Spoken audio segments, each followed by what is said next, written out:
Black Star Network is here. Hold no punches. I'm real revolutionary right now. Support this man, Black Media. He makes sure that our stories are told. Thank you for being the voice of Black America, Roland. Stay black. I love y'all. All momentum we have now, we have to keep this going. The video looks phenomenal. See, this difference between Black Star Network and Black-owned media and something like CNN. You can't be Black-owned media and be scared. It's time to be smart. Bring your eyeballs home. You dig?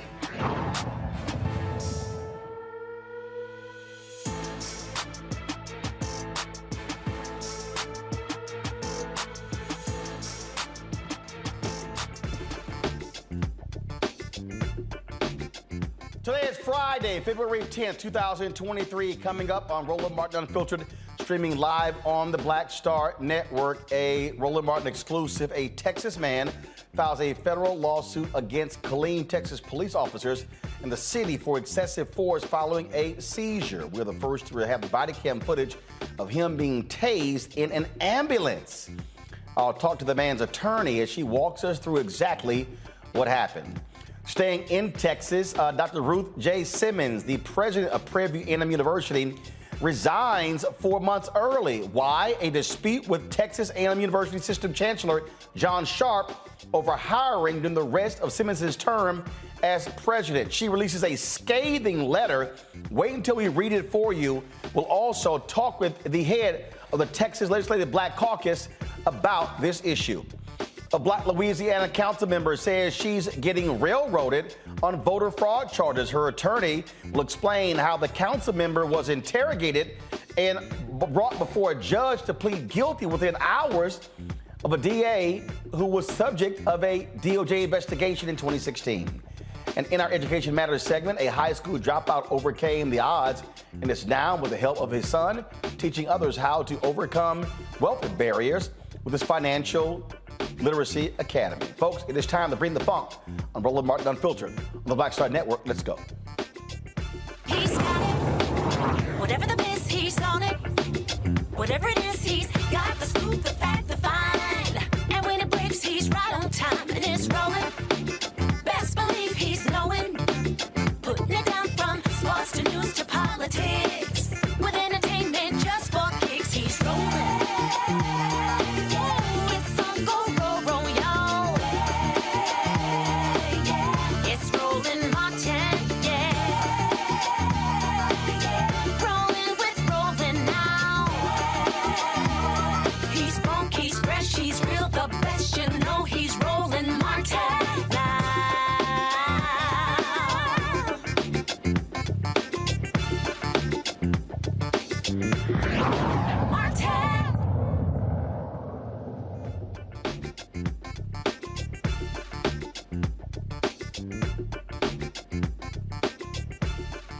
Folks, here a Roland Martin exclusive. A Texas man, folks, was tased in an ambulance after he had a seizure. He was tased by Killeen police officers.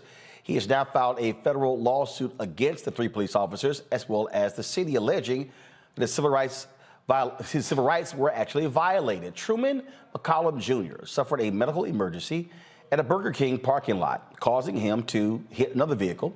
This took place on January 16, 2021. Now, he was not responsive when he was removed from his car. He is then taken to an ambulance. Now, this is exclusive body cam video provided to us by his attorneys, shows Truman being tased multiple times in the ambulance, and again when they moved him to the police car. Now, before we show you the video, we want to warn you because it could be triggering for you. This is the first time, again, that this has been actually shown. So let's play the video.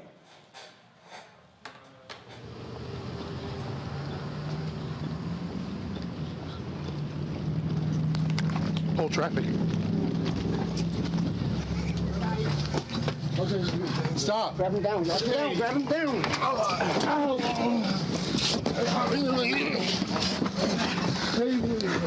Get your taser. Get your taser. Stop. You get taser. Here we go. Stop. Stop.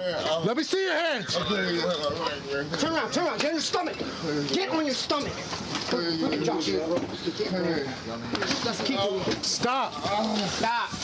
Stop. Oh, come on. Turn around, quick. Hey, come on, man. Face that way. Oh, man. Face that way. Okay, man. Stop. Here we go. Quit. Hold the spot. Here we go, please. Get down. Get down. Oh, man.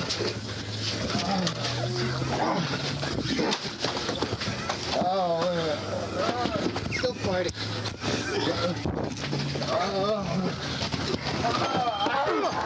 Quit! Get his arms! Quit moving! Get his arms! Get his arms! Watch that taser! Sarah, we need more units! Stop! Give me your hand. Quit!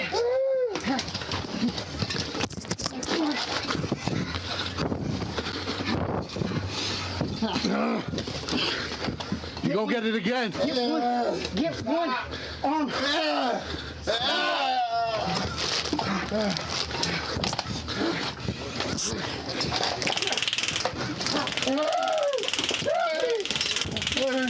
Let me see your hands. Come here.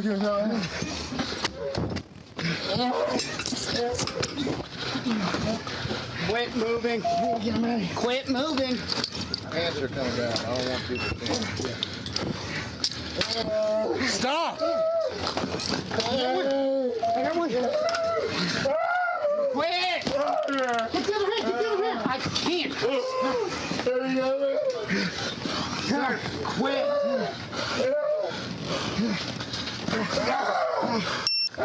Grab this one. Keep it there. Quit. Quit. Stay still. Quit. At least double cuff him. At least double cuff him.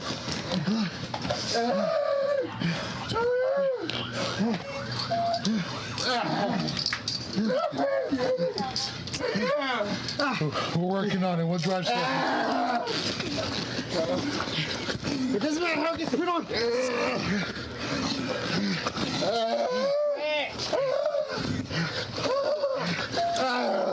Get him, Josh. Got him. Son, one detained. Stop moving. One detained, but he's still uncontrollable. He's outside now. Quit. Fuck. You all okay? Yeah. Hey, calm down, man. Calm down. Calm down. That's Melinda's. Quit. Calm down. Calm down. We're inside the ambulance. All right. Chill. Breathe. It's okay, we can get him out of here. Hey, look, we're just trying to...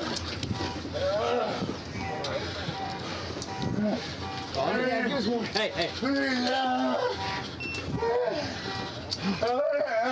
Quit! Get him out! Calm Get him down. out! I'm trying to bring you out. Quit! Watch his head. Watch his head. Hey, quit flinging yourself around, okay? Go, I'm trying to get you out of here. All right? Go ahead. One, be careful. Be careful. One step at a time. One step at a time. Go around. Go around. Okay, man. I got it. I got it. You got it?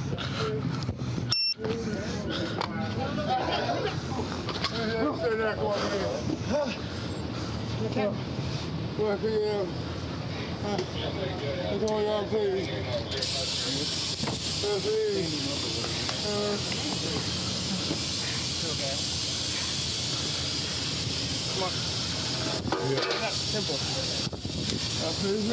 Come on, man. Stand up. All right, come on. 50? Hey, you really turn it on me. Really sleep my hand, hey. Close as one. Close as one. Yeah, we'll get it. Hey, Tom. Hey, man, please, yeah, you're definitely under the influence of something. Please, man. Oh, shit. You let me go, man. I didn't even hurt you, man. Oh, hey, man. Oh, please. Please, man. Oh, please. Oh, please.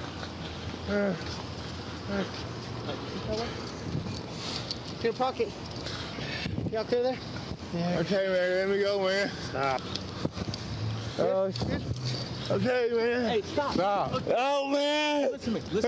Listen to me. Just look forward and stop flailing around. Okay, Hey, listen. Put me, please. Hey, listen. Please, put me in, man. We're not. Help, please. We're just trying to search you. Yeah.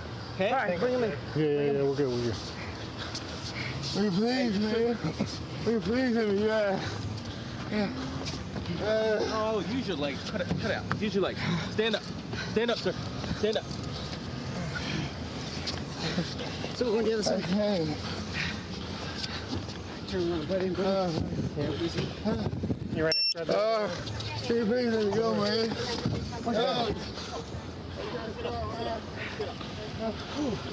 I seen you moving around in there. I was like, oh, shit.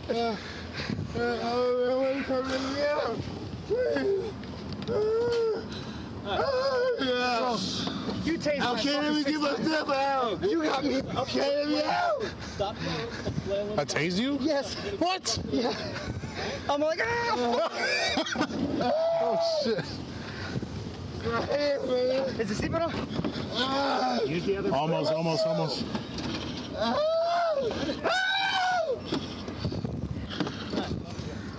So he's 95. Yeah. 34, 31, he's 95. That's me.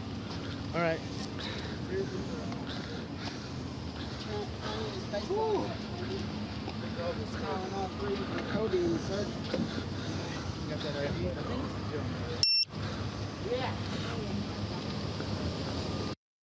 Well, I certainly have lots of questions regarding this video. When we come back, we're going to talk with one of his attorneys, Rossi Williams, about this lawsuit and what we just witnessed.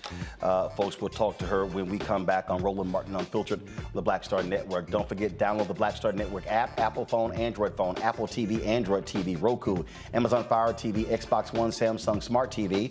Also, support us in what we do. Your dollars make it possible for us to cover the news every single day. Send check-in money orders to P.O. Box 57196, Washington, D.C. 20037-0196. Cash App, $RM Unfiltered. PayPal, R Martin Unfiltered. Venmo is RM Unfiltered. Zelle, Roland at RolandSMartin.com.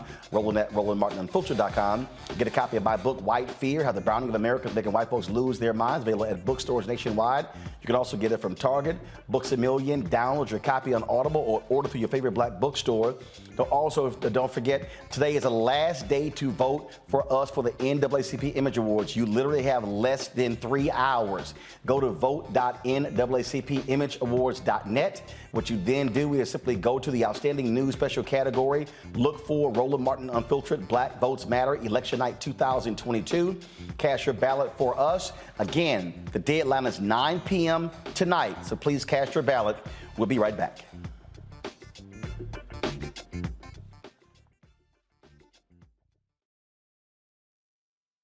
Black Star Network is here. Oh, no punches! I'm real revolutionary right now. Thank you for being the voice of Black America. All momentum we have now, we have to keep this going. The video looks phenomenal. See, there's a difference between Black Star Network and black-owned media and something like CNN. You can't be black-owned media and be scared. It's time to be smart. Bring your eyeballs home. You dig? 54th NAACP Image Awards is airing live on February 25th, honoring outstanding performances in film, television, theater, music, and literature. But this year, Roland Martin Unfiltered is nominated for Outstanding News or Information Series or Special. To vote, head to NAACPImageAwards.net, scroll down to Outstanding News/Information Series, select the category. You have to click on hashtag Roland Martin Unfiltered Black Votes Matter Election Night coverage. To submit your vote, you will need an email. Only one vote allowed per email. Voting ends on February 10th at 9 p.m. Vote today. When you talk about blackness and what happens in black culture, we're about covering these things that matter to us, speaking to our issues and concerns. This is a genuine people-powered movement. There's a lot of stuff that we're not getting. You get it, and you spread the word. We wish to plead our own cause. Too long have others spoken for us. We cannot tell our own story if we can't pay for it. This is about covering us. Invest in black-owned media. Your dollars matter. We don't have to keep asking them to cover our stuff. So please support us in what we do, folks. We want to hit 2,000 people, $50 this month, raise $100,000. We're behind 100,000, so we want to hit that. Y'all money makes this possible. Checks and money orders go to P.O. Box 57196, Washington, D.C. 20037-0196. The Cash App is $RM Unfiltered. PayPal is R Martin Unfiltered. Venmo is RM Unfiltered. Zelle is Roland at RolandSMartin.com. Hi, I'm Vivian Green. Hey everybody, this is your man Fred Hammond, and you're watching Roland Martin, my man, Unfiltered.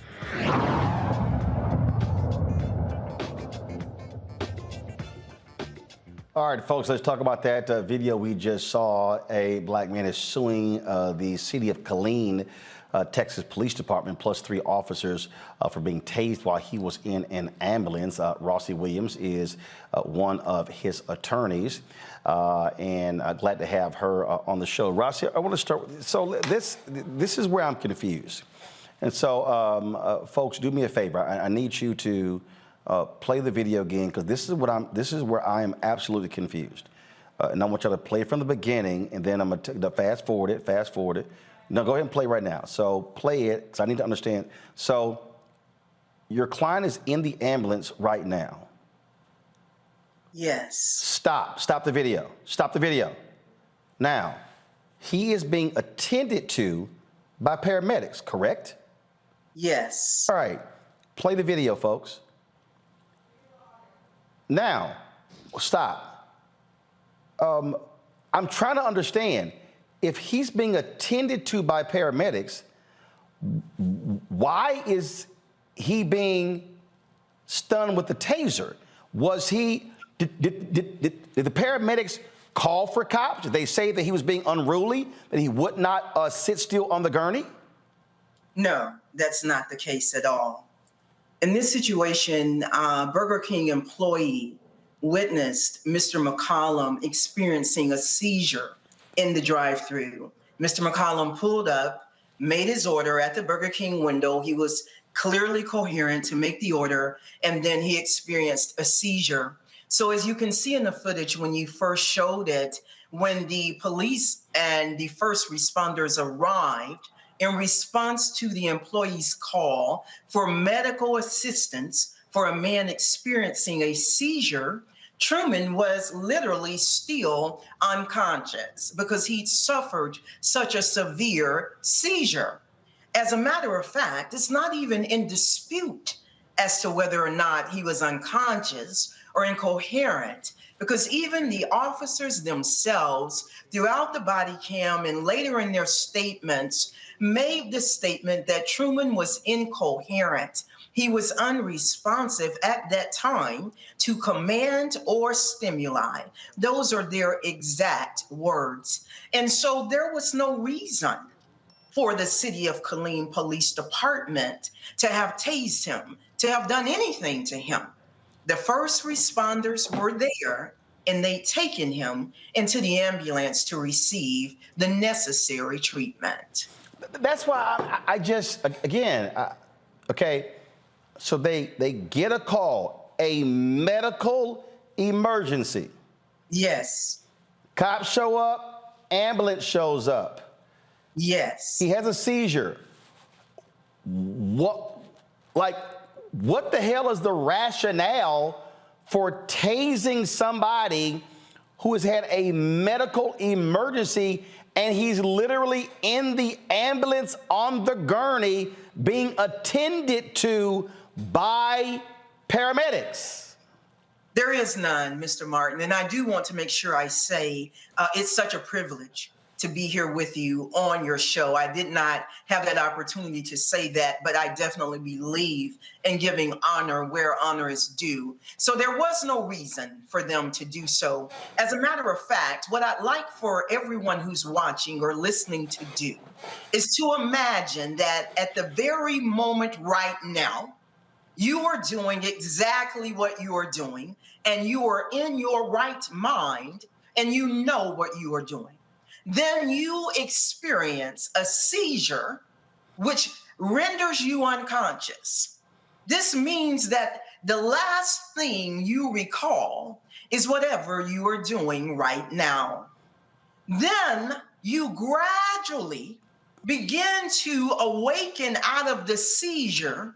But when you awaken and you're not even fully in your right mind yet, you are not in the place where you were right now when I ask you to imagine that you experienced this seizure.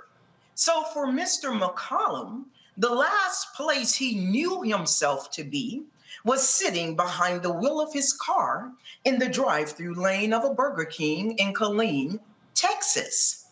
But when he began to gradually awaken, not still yet coherent, not still yet in his right mind, what he awakened to was being strapped down inside of a container, because remember, he's on the gurney looking upward, with police, first responders, people surrounding him, and he doesn't know what happened.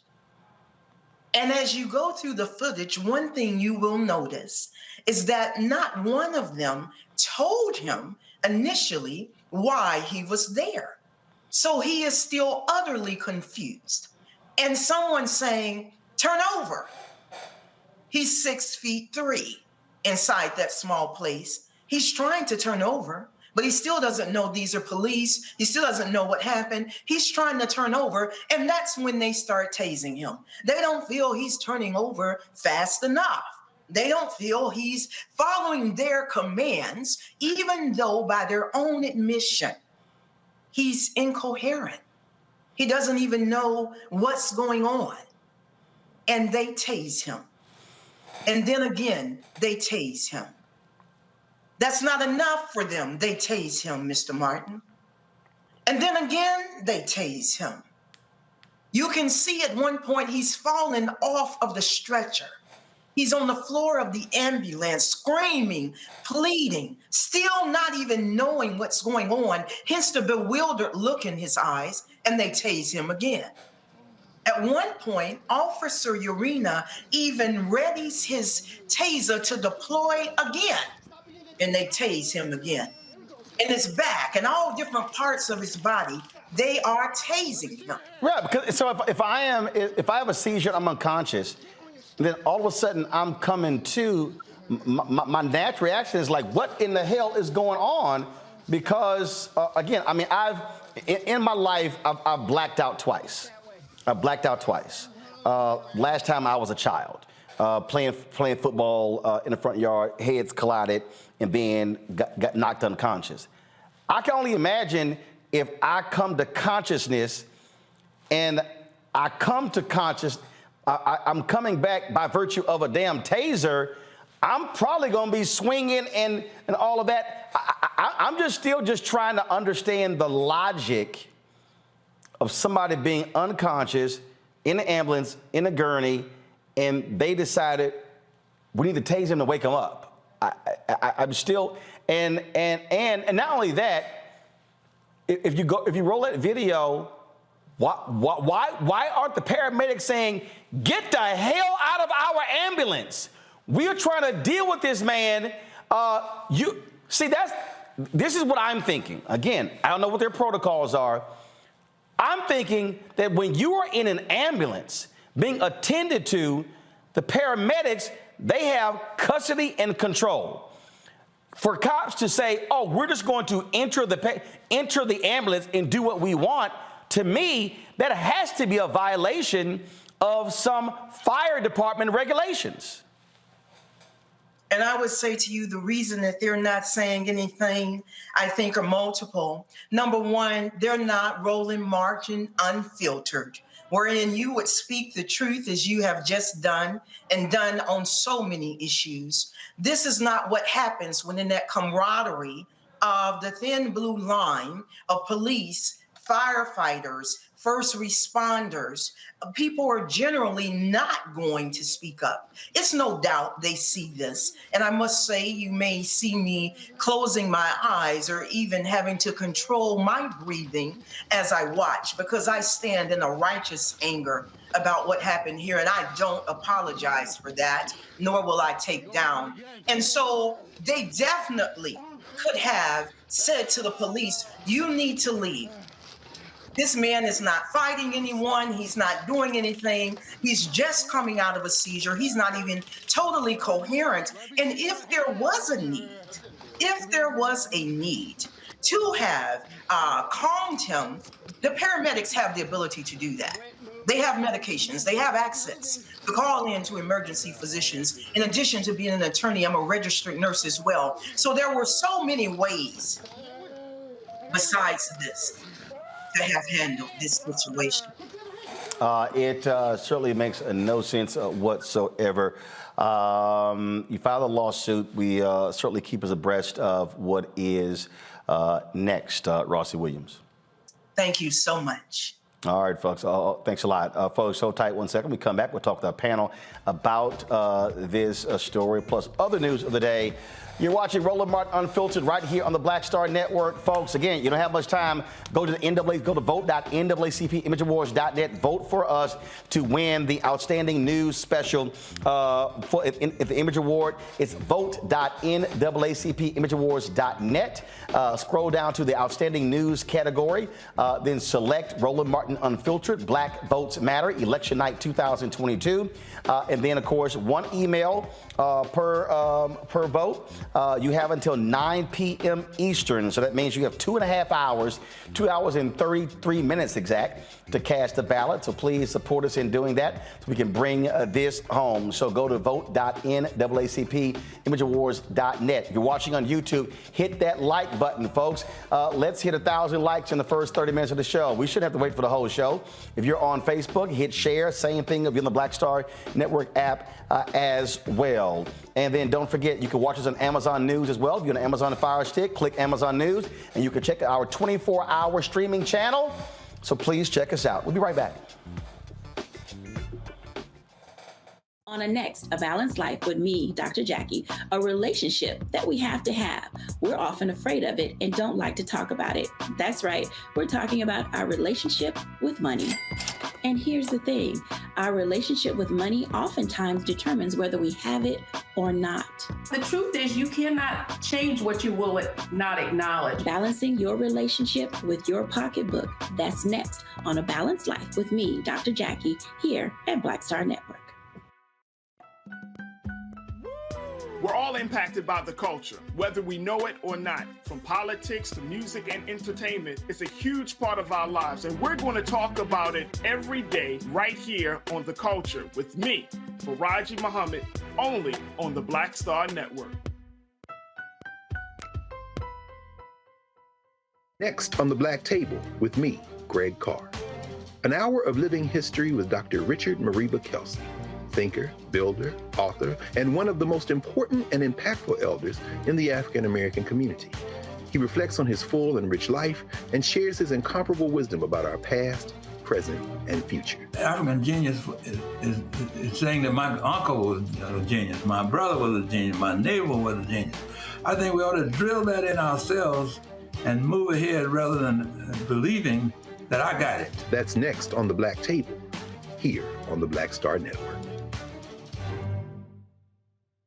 Carl Payne pretended to be Roland Martin. Holla! Hi, I'm Chaley Rose, and you're watching Roland Martin Unfiltered.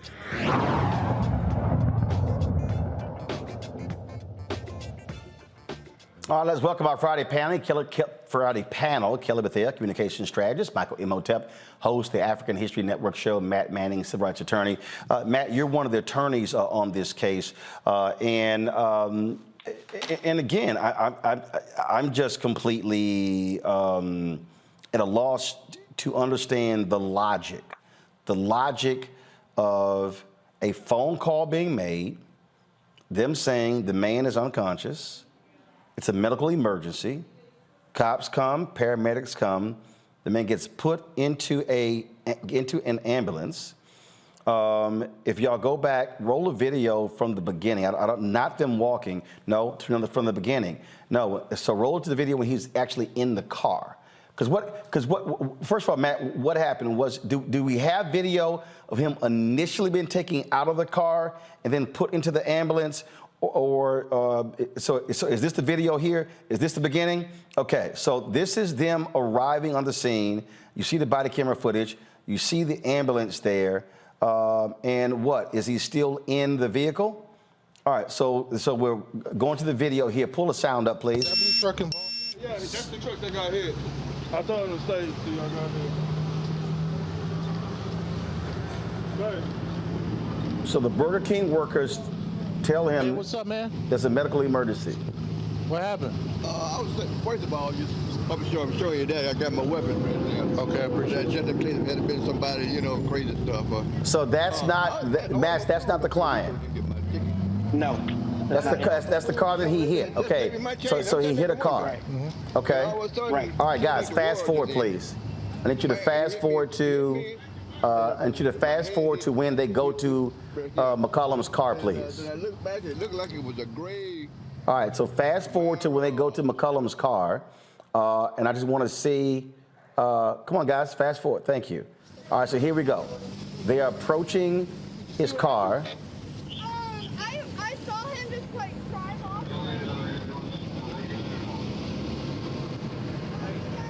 And so we see him in the car. If he looks up, let's see. So we see that airbags are deployed. You see he's not moving in the car. So you can tell the man's unconscious. Head is back.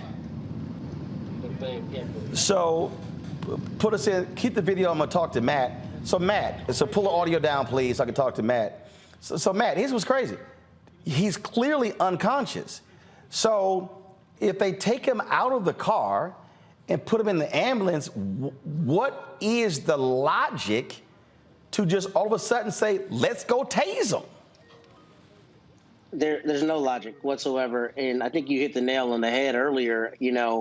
This is a situation where the paramedics are in charge, right? Because they're administering medical care per the calls that they got, all of which were... Yeah, so right now, we literally see them lifting him out of the car, placing him on the gurney, strapping him in, and then, guys, let it keep rolling because, I want to see, I'm about to hit the stopwatch because I just want to look at time. So stopwatch is on. So I want to see time that expires from when they go from here to, so he's sitting up. I can't tell if he's conscious or not. No, he looked like he's still unconscious. Yeah, he is at this point. And, the thing that's especially strange with this, Roland, is that not only were the paramedics treating him, but anyone who has basic understanding of what happens after you experience a seizure understands that there's a period of time during which the person is kind of reconstituting themselves, right? Getting their bearings. So to tase him at this juncture makes literally no sense, particularly because it's obvious that he's out of it. He's unconscious. And you keep asking what the logic is. There is no logic here. What this is trigger happy cops, frankly. I mean, absolutely. I mean, Kelly, watching this, I mean, it goes to show you what African Americans have to deal with. I mean, this is a very clear and undeniable medical emergency. And to go from an medical emergency to somehow this guy is a massive threat, so therefore they have to stun him, is unbelievable.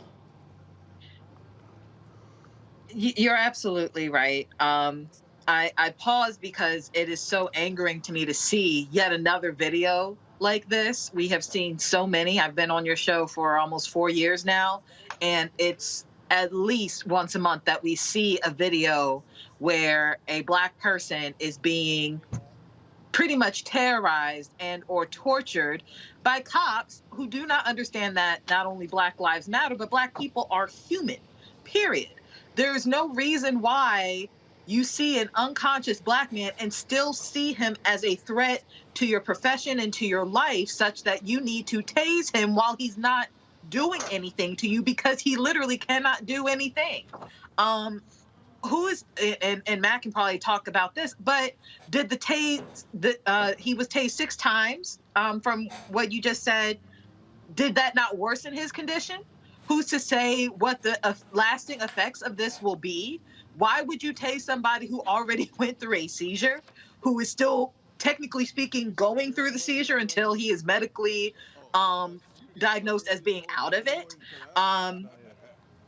I want to know whether the EMTs have been implicated in this at all, because I feel like they did not take into consideration their patient when they let these cops in, right, into the ambulance, and how they just didn't have regard for his life, even though that's their job too. Guys, I don't know why that I have, and it's all just absolutely absurd. Why are we playing the video again? Okay, what I was trying to do is I wanted to see how long, folks, it was for him being taken out, and then the next video of them going into the ambulance. And so, was this not one continuous video?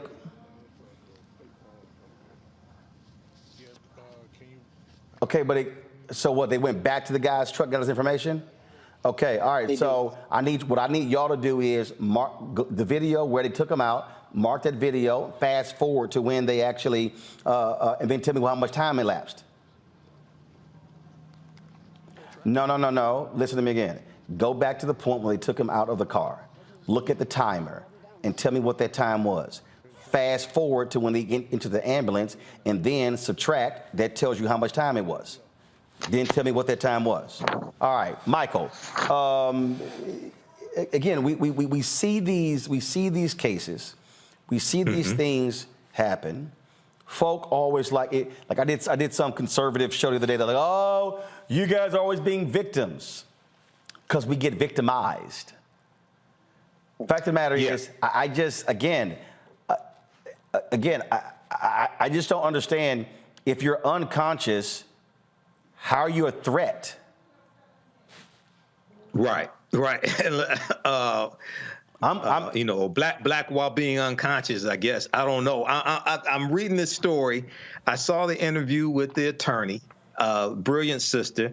I'm listening to Matt, and I'm trying to figure out something. So I think, Matt, the article from kdhnews.com, I think they quoted you. One of the things that one of the attorneys, I think it was you, Matt, that mentioned that the police officers would try, at least a couple of the police officers were trying to make up a charge after they already tased Mr. McCollum multiple times. We have that. I wanted more information about that, Matt. And then also I was trying to figure out at what point did they first start tasing him? And have you gotten any explanation from the police department or anything like that behind this? No, Michael, great questions, and I'll answer all of them. The first thing I'll tell you is, ironically, I got the city's motion to dismiss as I was waiting for the show today. So they just finally filed into the case. Yeah, literally probably half an hour ago, because, they probably know that we're preparing to do further media there in Killeen on Monday. But the first question that you asked, Michael, is that's actually one of the worst parts of this case, and it comes near the end of the video. But near the end of the video, the sergeant who comes on is actually a Black woman. and she's talking to two of the officers who are involved, and she says almost verbatim, "What do we have him on? Now that he's gone, once he's left the scene, what do we have him on? Because we got called out here for a medical charge, right? So what do we have him on?" So then the officers start talking for probably 3 minutes plus about what they're going to charge him with. And they're trying to determine, should we charge him with resisting arrest? Should we charge him with, another offense, DWI? And one of the officers who's been sued as well says you can't charge him for resisting because you can't say that he was coherent enough to recognize you were the police. Oh, wow. So they themselves recognized he wasn't coherent. And that's in the video. That's not us reaching out. That's in the video. So on the video, you hear them discussing this, but here's the other deal. You haven't determined what happened to him. Right. So again, if you're the cops, because this actually happened, this was 3 years ago. I'm in D.C., and I'm on the freeway, and there's this guy, and he is driving he's weaving in traffic. It's all traffic, and he is driving along the median. And what happened was he literally starts ramming into other cars, and he's scraping like 10, 20 cars. And I'm like, what the hell is going on? What happened the next day? The next day, I see on the news, there was a medical emergency. I think he was either suffering a heart attack, a stroke, or same thing, a seizure. And this guy was driving. And so I went, oh, that explains what I actually saw. So if you're a cop and you arrive there, you haven't run a breathalyzer, so you can't say he was drunk. You don't have any toxicology report. You can't say he was high. The man is unconscious. So you probably gotta wait till the paramedics ascertain, first of all, stabilize him. First of all, let's get him awake, stabilize him, run tests to then understand what was going on, and that will determine what it was like, they were like, yo, can we find a reason to tag his ass? They were. And if I can add a few things that are particularly important for your analysis, Roland, a couple things. So they're telling me it was 3 minutes and 30 seconds from him being taken out of the ambulance to the point where they started tasing him. 3.5 minutes. So the paramedics only had 3.5 minutes with this guy, and he's still unconscious. Go ahead. And what you see is the first officer, Urena, who was doing the actual tasing, you see him enter the ambulance, but you don't see my client in any way being combative, attacking anybody, doing anything that would Guys, roll a video back. Roll a video back to see him enter. Go ahead, Matt. You don't see anything at all that justifies any use of force, let alone something as high on the spectrum of force as a tasing, number one. But beyond that, they did, in fact, charge him with criminal offenses, and they, didn't do that right. I'm going to handle his criminal defense. And, that's going to be voracious because they didn't do their job correctly under Texas law. So here, right here, Matt, hit play, guys. This is the cops. Turn the audio up, please. Whole traffic. Okay, stop. Grab him down. Grab him down. All right, so you hear something about stop. Have you ascertained anything that the paramedics were yelling for the guys? Turn the audio down. Well, the paramedics were yelling for the cops. Hey, we need your help. No, I have not yet. My understanding is the officer who is on the other side of the taser, the one with the baseball cap, called Urena to come and try to help subdue him. But what you don't ever see and what you never hear is any indication whatsoever that he was hurting anyone, combative, aggressive in any way. So it's almost like they are trying to require him to receive medical treatment. And obviously, as you know, he's able of his own volition to refuse medical treatment. But beyond that, they are not able to use force where force is not justified, any kind of force, let alone, less lethal force like a taser. But not only did they tase him in the ambulance, Roland, they also tased him in the car. So as you see, the lawsuit alleges all of the times you can clearly see the taser. But it's my understanding he was tased even more times. And without saying too much, there are objective third parties who received him and made contact with him after this ordeal who were irate, not only to the extent of they thought that this is the kind of thing that the city of Killeen does all the time, but also that what happened to him objectively is just indefensible and without any kind of justification. So I think what you should really show is the end of the video so you can see the police trying to get together to come up with a charge. And now he's facing a misdemeanor criminal charge when he had a medical issue. And by the way, during the time that the police are trying to figure out what's going on, the Burger King people are the people who called 911 to begin with. But one of the managers comes out and shows one of the officers the actual video where they saw him have the seizure. And he says almost verbatim, see, you can see him twitching in the car. You know, he had a seizure. So the police had no cause that anything criminal happened, and they nonetheless treated him in such a dehumanizing way. Absolutely stunning. All right, folks, hold tight 1 second. We come back. We're going to talk about Prairie View A&M University. Dr. Ruth Simmons, one of the top university professors, university presidents in America, announces she is leaving at the end of the month in a dispute with the Texas A&M Chancellor, John Sharp. Wait until we read for you her letter that she sent out. We'll also talk with the head of the Black Caucus in Texas about this as well. You're watching Roland Martin Unfiltered right here on the Black Star Network. Hi, I'm Dr. Jackie Hood Martin, and I have a question for you. Ever feel as if your life is teetering and the weight and pressure of the world is consistently on your shoulders? Well, let me tell you, living a balanced life isn't easy. Join me each Tuesday on Black Star Network for a Balanced Life with Dr. Jackie. We'll laugh together, cry together, pull ourselves together, and cheer each other on. So join me for new shows each Tuesday on Black Star Network, A Balanced Life with Dr. Jackie.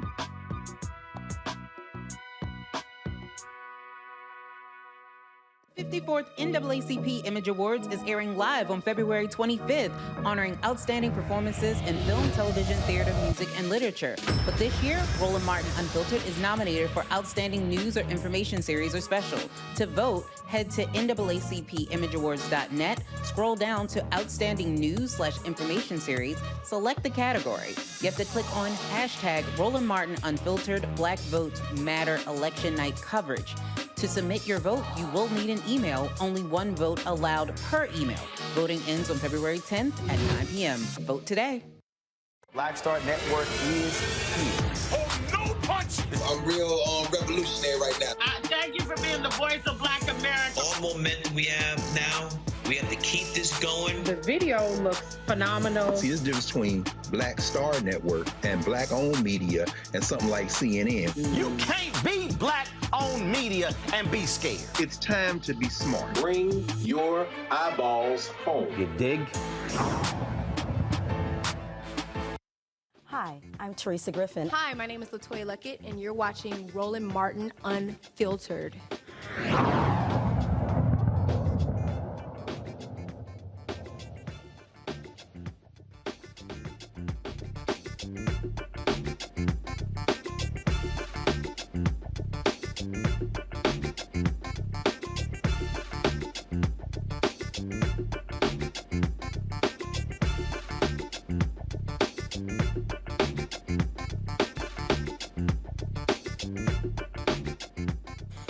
All right, folks.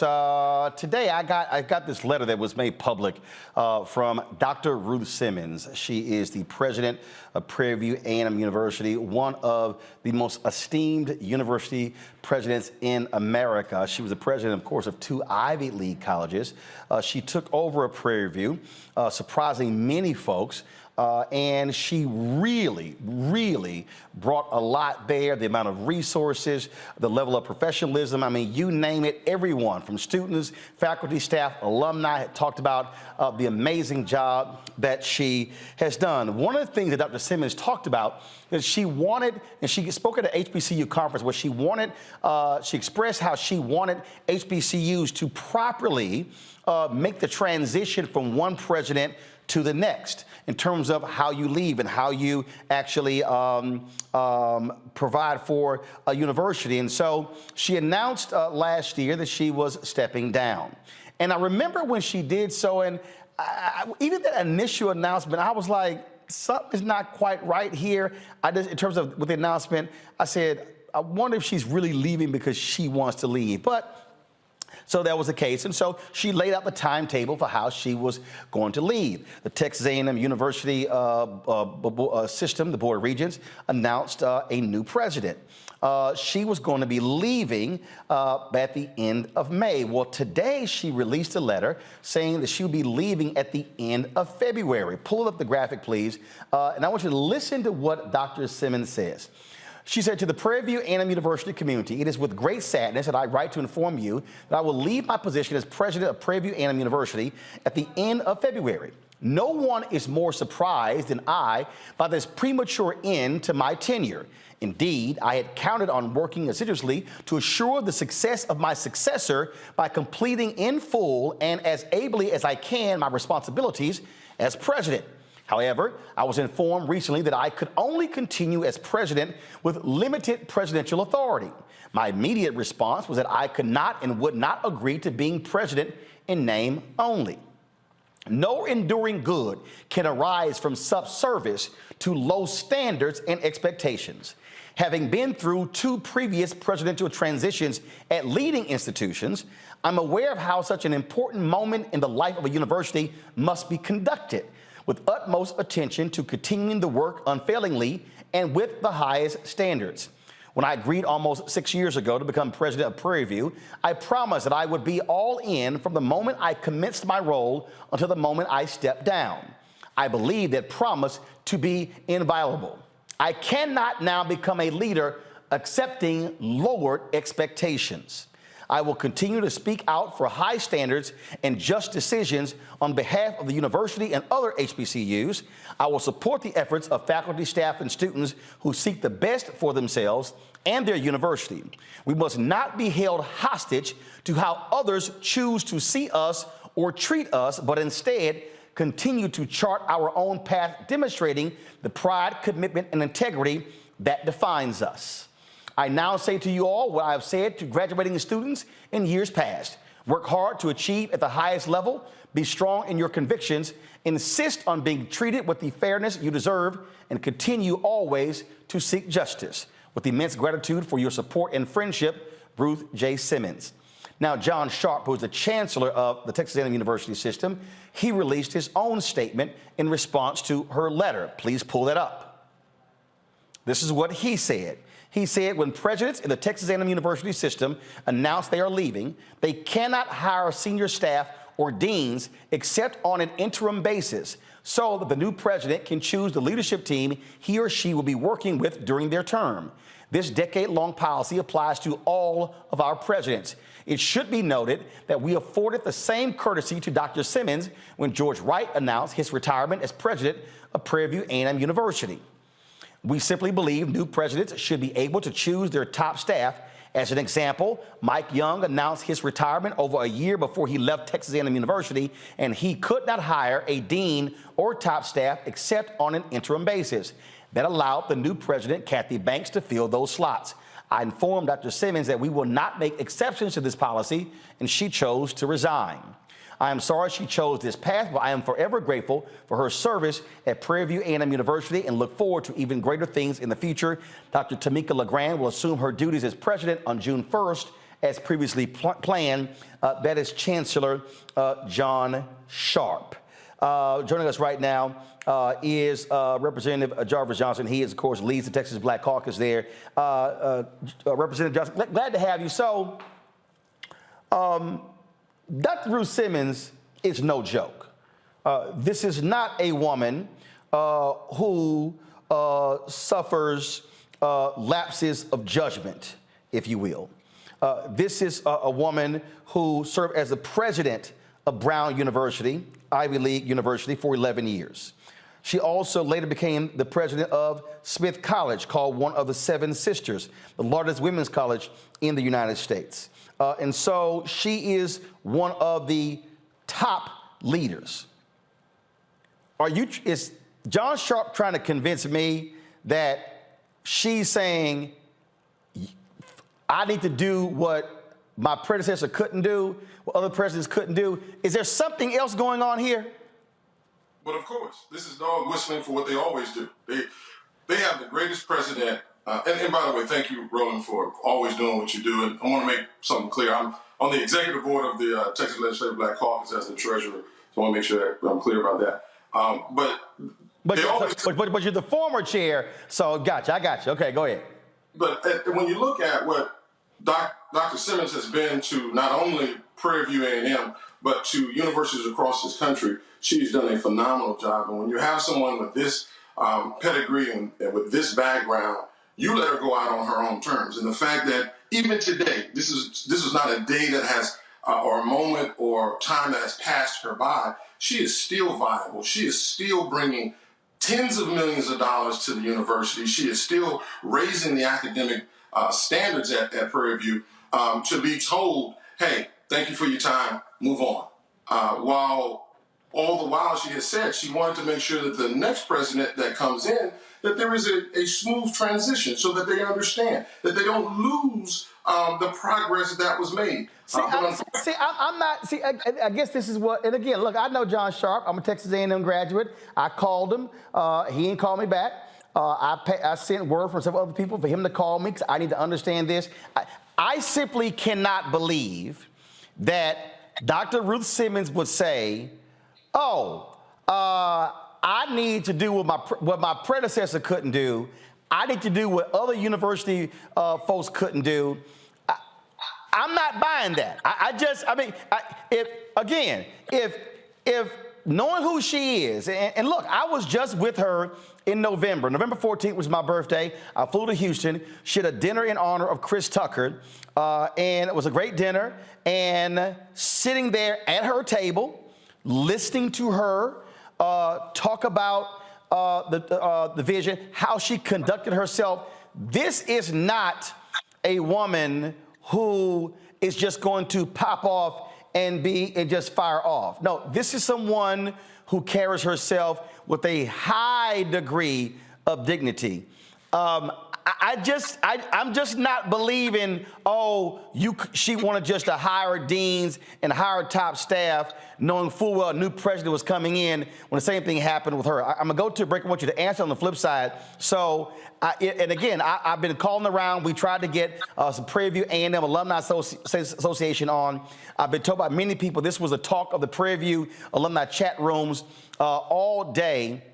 But something my gut is saying something else is at play here and not what Sharp said there. And so I want to come back and talk about that when we come back. Again, folks, you're watching Roland Martin Unfiltered on the Black Star Network. Hit the like button if you're watching on YouTube. Share button on Facebook. Same thing, the Black Star Network app. Speaking of the Black Star Network app, download it if you have not done so. We got 1 million subscribers on YouTube. We need 1 million downloads of the Black Star Network app, folks. We own it. We control it. This is how we control our own destiny. Download it to your iPhone, Apple phone, Android TV, Apple TV, Roku, Amazon Fire TV, Xbox One, Samsung Smart TV. Speaking of Amazon TV, Fire TV, we are actually on the Amazon Fire Stick.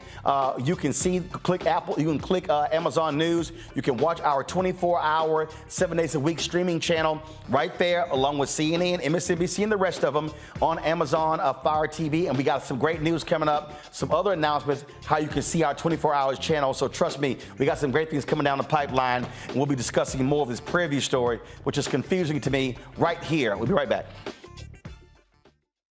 Hatred on the streets, a horrific scene, a white nationalist rally that descended into deadly violence.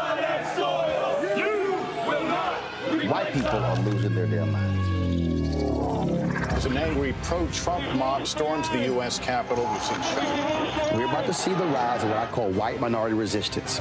We have seen white folks in this country who simply cannot tolerate black folks voting. I think what we're seeing is the inevitable result of violent denial. This is part of American history. Every time that people of color have made progress, whether real or symbolic, there has been what Carol Anderson at Emory University calls white rage as a backlash. This is the rise of the Proud Boys and the Boogaloo Boys. America, there's going to be more of this. Here's all the Proud Boys, guys. This country is getting increasingly racist in its behaviors and its attitudes because of the fear of white people. The fear that they're taking our jobs, they're taking our resources, they're taking our women. This is white fear.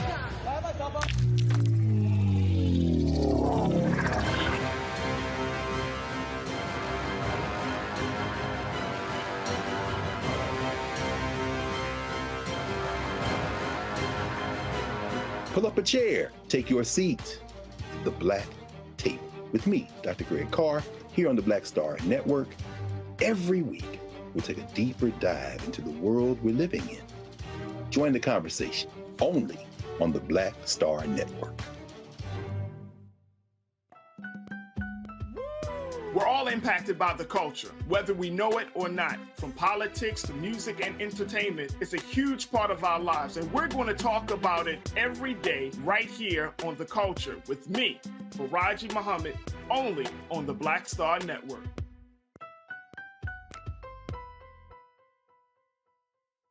What's up, y'all? I'm Will Packer. I'm Chrisette Michelle. Hi, I'm Chaley Rose, and you're watching Roland Martin Unfiltered.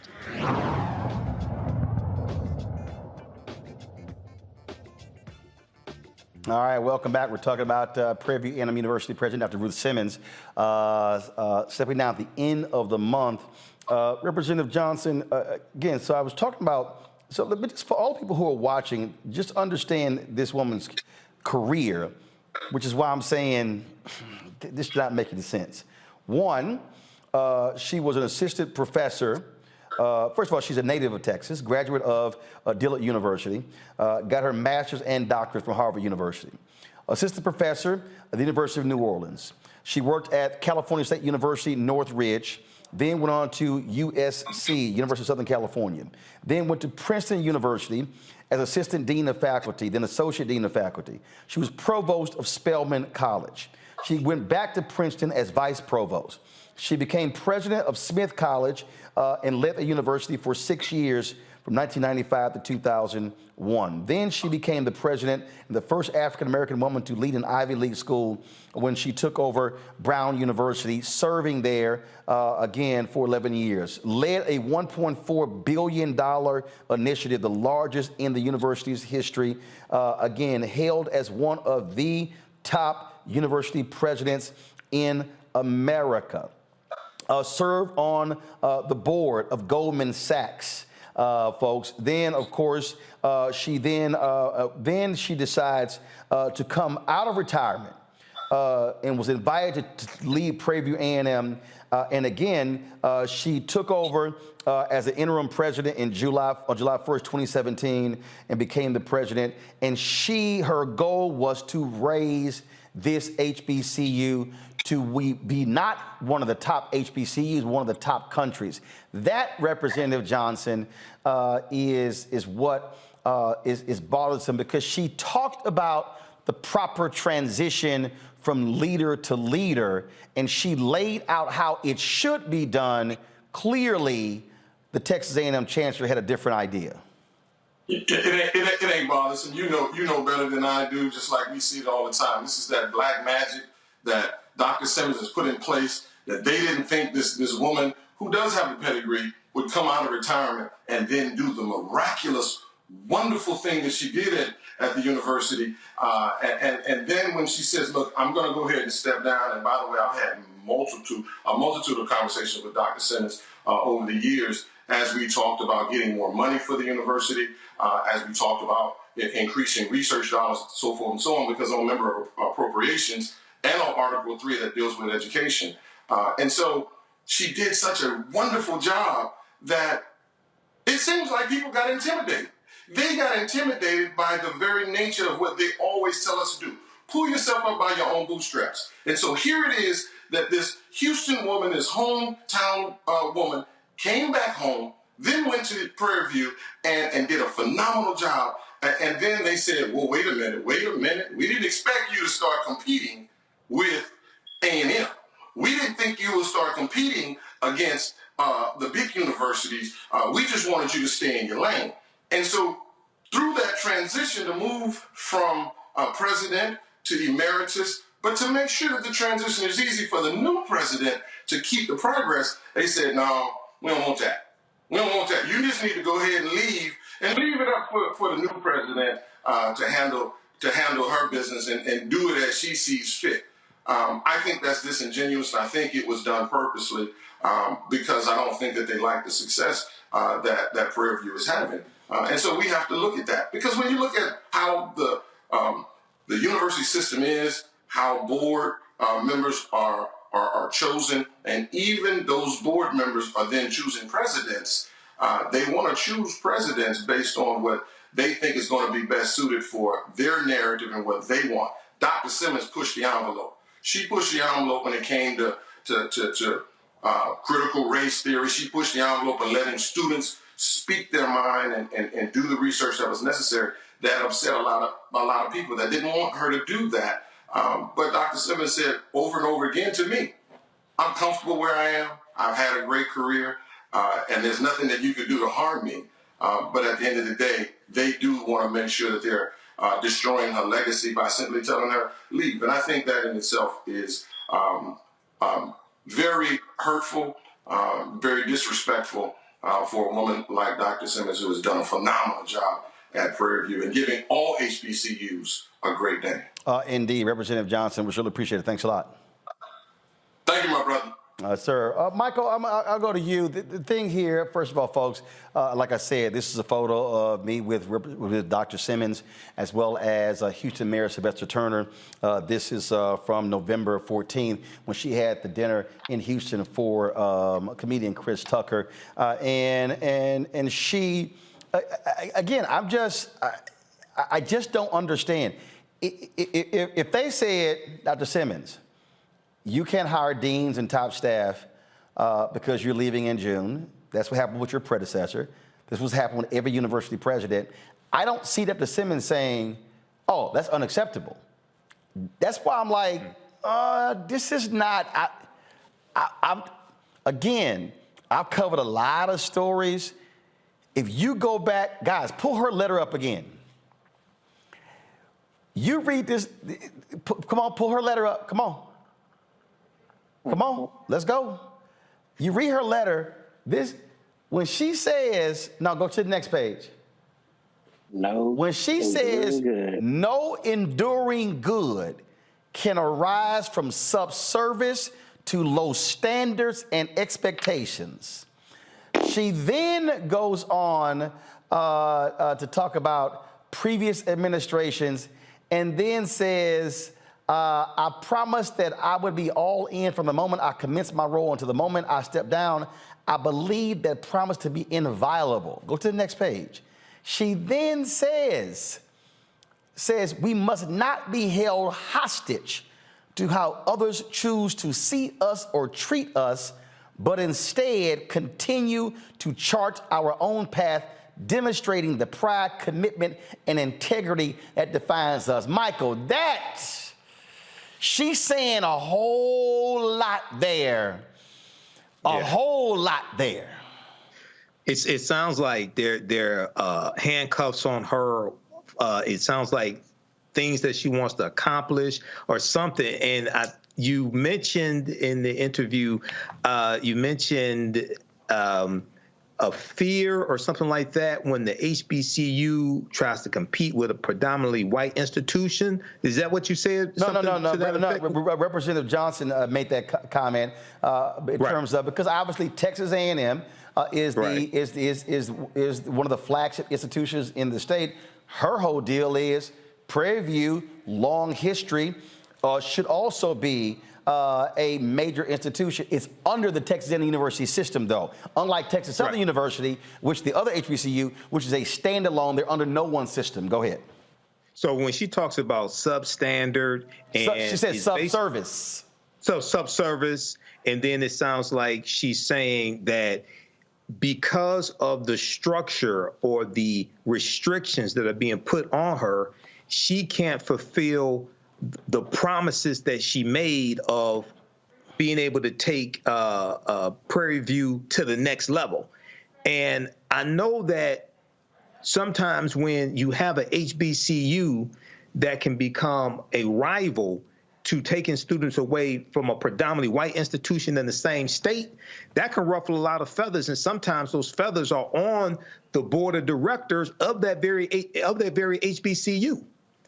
Because all skin folk are not our kinfolk.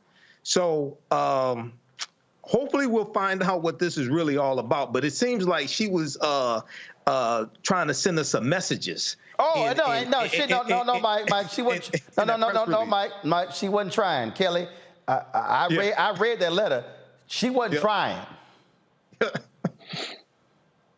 No, I thought you were going to say something else. But no, you're like, I was just like, ooh, this is a kind of letter where it's like, if you're going to go out, this is definitely like the framework or the blueprint for whoever's coming in next to have a glimpse as to what she had to endure. But what I wanted to point out beyond the very thinly veiled racism that is, we don't want Prairie View to be better than anything else that is white in Texas.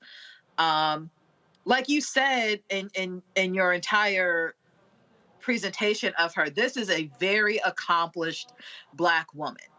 And I could not help but think of the many incredibly accomplished Black women that I have seen endure something similar, in that you are invited in by white leadership, you are praised for what you have done in the past, and they're so excited about it.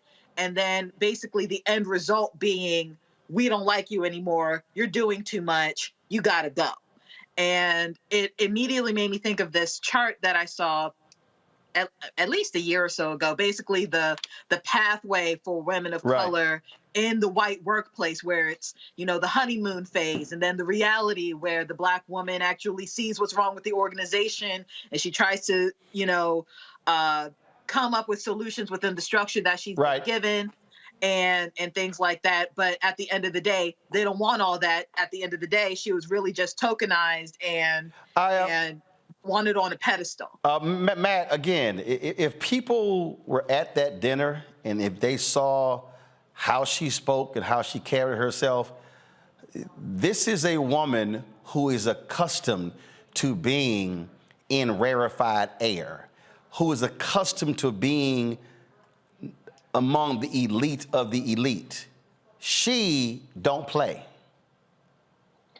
No, and I'll say the only better breakup record is Frankie Beverly and Mays Before I Let Go. But look, that line, no enduring good, is beautiful, because it shows you first the colonialism essentially in academia that still exists when an HBCU is, to use her words, subservient to a larger university. I mean, the idea that a president is there but ultimately cannot be fully in charge of the entity is the real problem, because even if what Sharp is saying is true, the question becomes, why is the president divested of her ability to, until she's gone, choose whom she thinks is best to lead the university forward? But also, to your point, I mean, has been an administrator at some of the best institutions in the country. So I cannot imagine it's as one-dimensional an issue as she wanted to hire people as she was on her way out. It doesn't even make sense that it would be that simple. It's more kind of to what Kelly and Michael said, the idea that, you know, here she is exceeding expectations. And to that point, we had a story on your show maybe 6 months ago about FAMU and how FAMU was getting grief from, I guess, the state of Florida system or whatever systems on top for too many students coming in. So they had a financial issue there, kind of to Michael's point, the idea that Tennessee State. I thought it was FAMU that we discussed it in the context, but maybe you're correct. I'm sorry.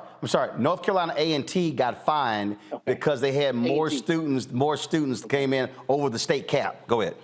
Correct. And I'm sorry, I said the wrong university. But the principle is still the idea that the system is not happy with the idea that the HBCU is punching way out of its weight class and not staying in its place. And, you know, the idea, if you read her letter, what she said pretty clearly is, I will not remain somewhere where we're subservient to low standards, but also where I cannot be the president the way I told you I would be president until I left. So the idea that she's divested of her ability to choose really calls into question why that structure still exists in a system this way, and whether the same structure is being, you know, enforced as it relates to those who are leading PWIs. Pull up her letter again real quick. Go to the next page. Okay, got it. Okay, first of all, folk, I need y'all to properly read the letter because you made a mistake in her letter. She did not say subservice. Thank you for getting text message. Go to my iPad, please. She said subservience. So that was a screw up on our part. Please don't do that again, folks. Quote it right. Subservience is what she said.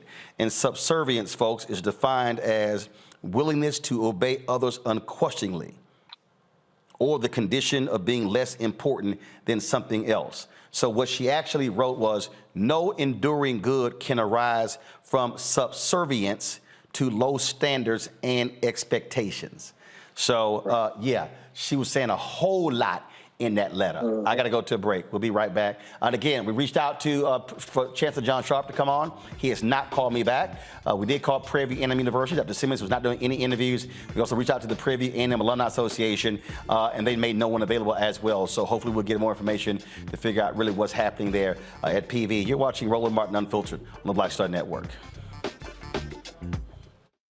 Black Star Network is here. Oh, no punch! I'm real revolutionary right now. Thank you for being the voice of Black America. All momentum we have now, we have to keep this going. The video looks phenomenal. See, there's a difference between Black Star Network and black-owned media and something like CNN. You can't be black-owned media and be scared. It's time to be smart. Bring your eyeballs home. You dig?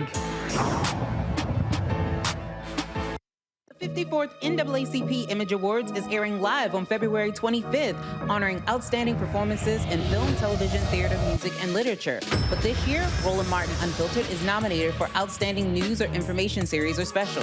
To vote, head to NAACPImageAwards.net, scroll down to Outstanding News/Information Series, select the category. You have to click on hashtag Roland Martin Unfiltered Black Votes Matter Election Night Coverage. To submit your vote, you will need an email. Only one vote allowed per email. Voting ends on February 10th at 9 p.m. Vote today. Hi, I'm Vivian Green. Hey everybody, this is your man Fred Hammond, and you're watching Roland Martin, my man, Unfiltered.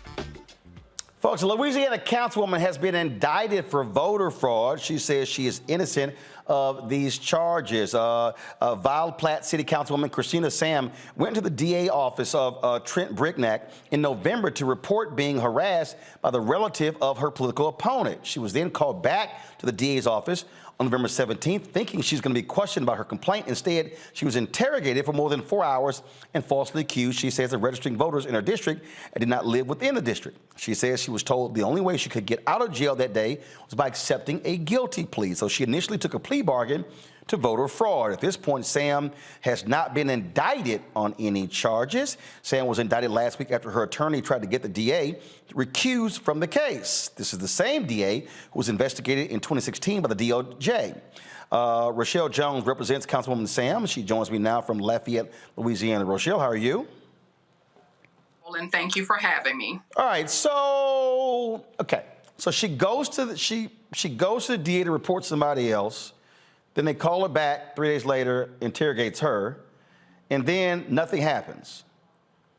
That's correct, Roland. Nothing happens, and she's called 2 days later to return to the DA's office, and she was under the belief that she had to go and provide information about the complaint she made.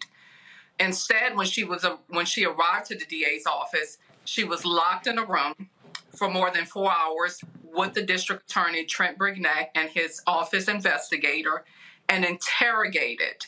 She was not allowed to leave, and she was told unless she pled guilty to the crime that day and resigned her seat from the city council, she would be arrested and sent to jail.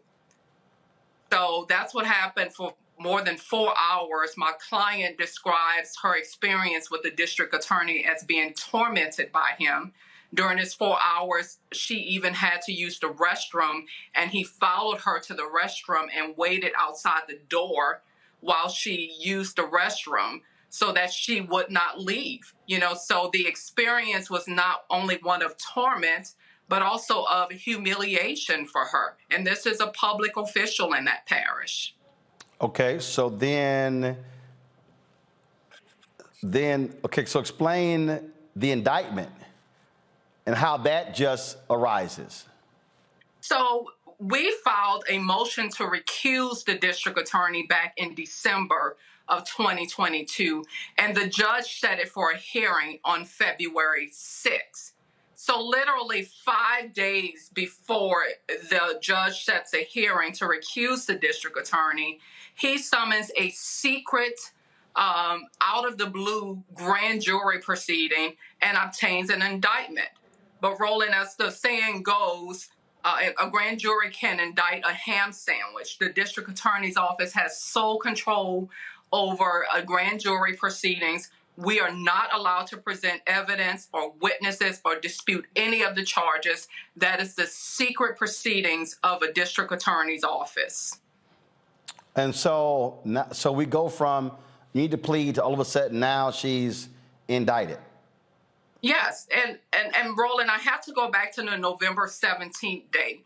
So in a span of 4 hours, she's interrogated, forced to plead guilty to a crime that she did not commit, by the way. She's brought before a judge after 5:30 p.m. when everyone has left the courthouse. And the district attorney asked the judge to take up her plea. He also, before that, approaches multiple public defenders and begs them to go on the public court record and act as if they have been this lady's attorney so that the plea deal could look legitimate. All of the public defenders refused to sign the plea form or participate in the proceeding. One of the public defenders even said that the district attorney became visibly angry with him because he refused to stand in on the court record as her attorney. And the district attorney did not tell him my client was a public official and that she was being charged with voter fraud. So what's next? What's next, Roland, is that the judge, the local judge in Evangeline Parish had denied our motion to recuse the district attorney. And so we have now filed the appropriate paperwork for the Louisiana Third Circuit Court of Appeals to review his decision. It is clear that this district attorney has a personal interest in this case. He treated my client differently. He rushed a felony criminal proceeding through the court process in a matter of 5 to 6 hours. I promise you, Roland, that Vladimir Putin and Russia allows his criminal defendants more time and more time to process a criminal case in Russia than what happened to my client in Evangeline Parish on November 17th. So we are awaiting the Court of Appeals decision on to recuse this district attorney in this case. And we are hopeful and confident that the law is on our side and he will be recused because of his very personal prosecution of my client. All right, then, Rochelle, we surely appreciate it. Thanks a bunch. Let us know exactly what happens. Thank you, Roland. I'll keep you updated. All right, thanks a lot. You know, folks, it's crazy when you see these different things here. And speaking of that, Matt, Michael, as well as Kelly, did you see the story out of Alabama where black students protested at a high school because they said that the authorities, the school authorities, told them if you have a Black History Month program, you cannot discuss anything that took place before 1970. Now, no, seriously, straight up. I saw that story from the Rio. I was talking to someone earlier about this, and they couldn't believe it. 200 students at Hillcrest High School in Tuscaloosa County, again, walked out on Wednesday. And again, they said that the principal said they could not reference anything that happened before the 70s, including slavery, the Black Panthers, or the civil rights movement. They said it was intimidation by the school.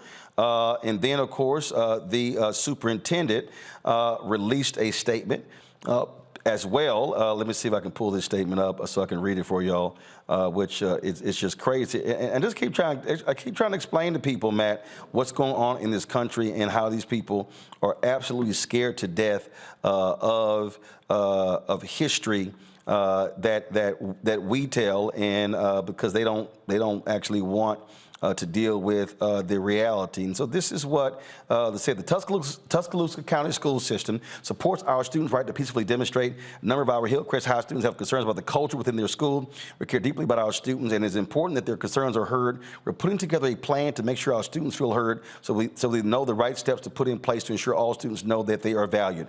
Okay, Matt, this is real simple. Either they were ordered to do that or not. So I don't want to hear a damn thing about no plan, about here our students. Were they ordered not to talk about anything happening before 1970? Yes or no? Exactly, period. That's the only question. And the thing that doesn't make any sense to me at all about this situation is, it seems like school boards and educational entities are just getting so brazen. I mean, what's the point of a history class if you're not going to teach history? And we see that not only in Florida with the AP class that DeSantis is trying to attack, but what you see right now is you see primarily conservatives, let's be honest, trying to attack history and objective facts and make it likened to things that we know were objectively racist history. And what I mean is they try to teach, or try to liken the civil rights movement to the Confederacy. They aren't the same thing. So the idea that students would be ordered not to discuss anything at a program before 1970 is absurd, because we're still dealing with racial issues today. And, for them to try to spin it is just BS. We know that. And we're seeing it all around the country. And we're seeing, unfortunately, that politicians are able to leverage this in some places. In Florida, here in Texas, there's an all-out assault on education, and the idea that any education that makes people offended, irrespective of its truth, is something that should not be taught. And that's, absurd, especially if we want a citizenry that knows the actual truth of what happened in the past. But bottom line here, Kelly, I keep trying to explain to people, they want to attack every single institution. This is about white fear holding on to power. It really is, but it also, in a ironic way, is kind of funny in them thinking that Black history ended after 1970. I'm not going to get into it. I'm sure Michael is about to give us a breakdown as to what happened between 1970 alone. No, he's not, because he's only going to have 30 seconds. Don't do that, man, like that. Right now, y'all keep laughing. Y'all taking this time.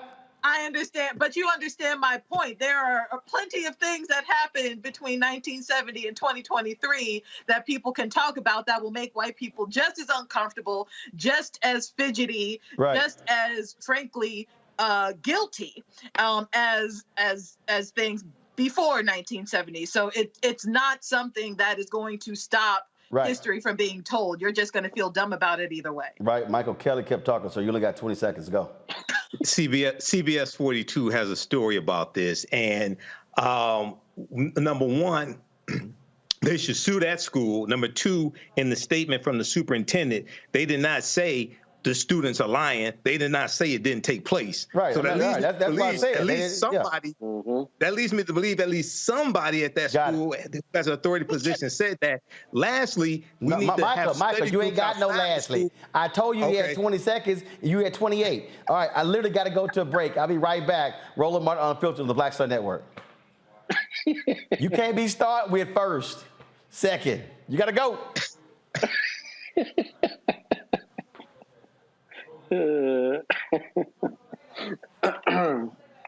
Shows that Doc, why'd you hit it? I said as black men, and then they paint these monolithic portraits of us. They think that they're being painted by white people, and I got to tell you, there are a whole bunch of black folk that are the creators, the head writers, the directors of all of these shows, and that are still painting us as monoliths. The people don't really want to have this conversation. No, they don't.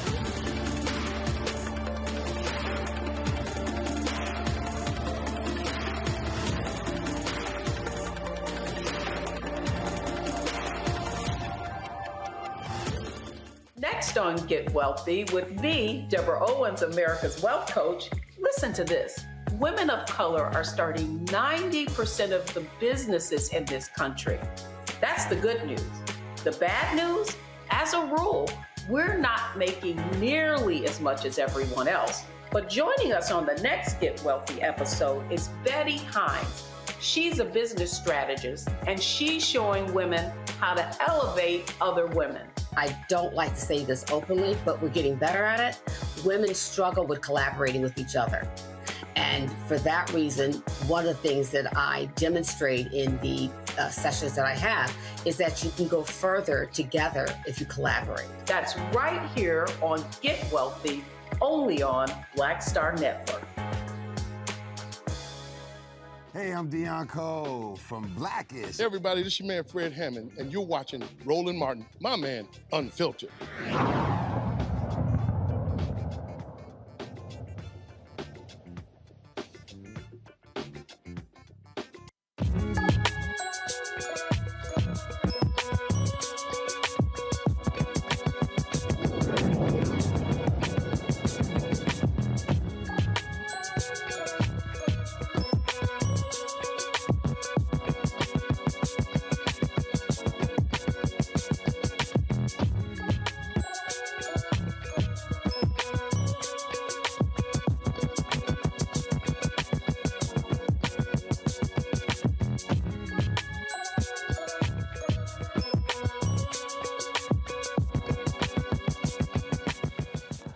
All right, folks, we talk a lot on our show about the importance of wealth creation, understanding financial literacy, and being able to take advantage of the opportunities. My next guest was a high school dropout and father who launched the Financial Literacy Academy when he was 18-year-old son, Timothy. Brandon Williams has overcome a whole lot. He found solutions to wealth barriers and created several business ventures. Brandon and Timothy, they are founders of the CEO Financial Literacy Academy.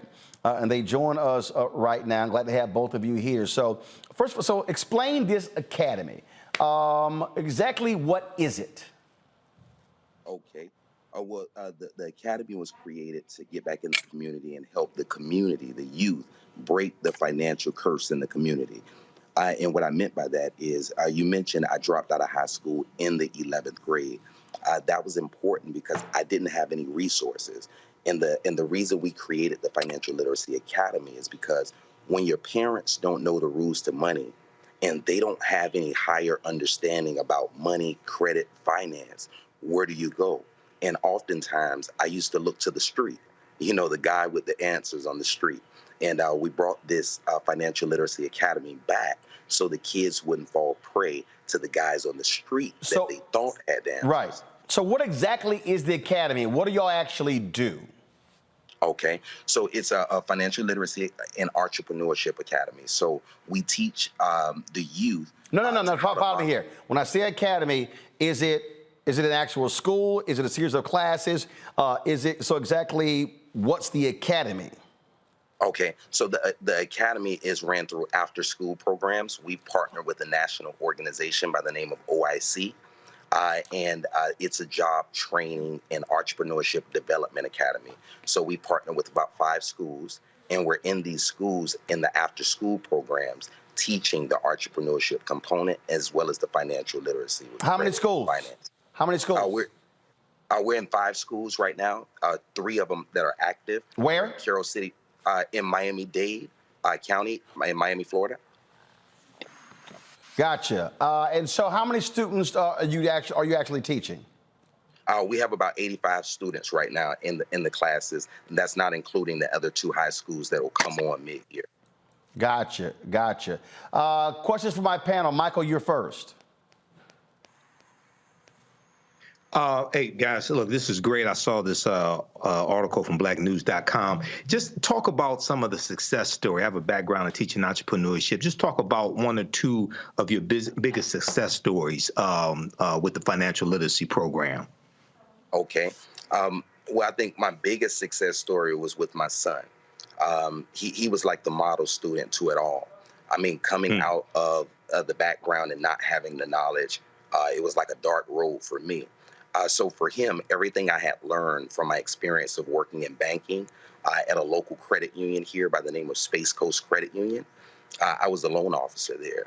So I got a chance to ask people of different backgrounds, different races, and people of all different financial classes. I used to get the chance to pick their brain and see what they were doing differently than my mom and dad. So the things that I picked up that they were doing that my mom and dad didn't know to do, I started with my son, which was looking outside of regular 9 to 5 to earn income. And that found us into entrepreneurship. So I started working with my son at the age of 16. We started building him a business around his gifts, his talents of what he wanted to do at that time. And we started to work on the business credit as well as his personal credit by getting him added as an authorized user to a few of our credit cards. So when he graduated high school, he graduated with a 700 credit score, ready to approach the world the right way. Right. Excellent. Excellent. Great job. Kelly. Hi. Well, you kind of answered a little bit of my question in exactly how did you learn yourself, but out of what you learned that you now bestow upon your other students, what is outside of entrepreneurship, of course, what is the best piece of advice or singular advice that you received that you still teach to others? Okay. Well, in advice, one of the things that I've learned over time that I've gained, that I got from my mentor, that was a story. And I always lead with my students with this story because in my house it was similar. So they gave me the story about the flies in a jar. And they pretty much said the flies in a jar. When the flies had kids, they did this experiment for a whole generation. The flies had a lid on the jar. So over time, once they took the lid off, the flies never attempted to fly above the lid.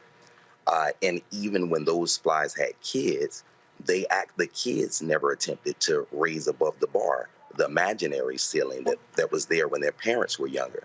So I always, the piece of advice I go into giving the kids that I teach, that oftentimes if something that you want is not visible in your home, you always have to know how to seek the resources to allow you to raise your lid so you can achieve more.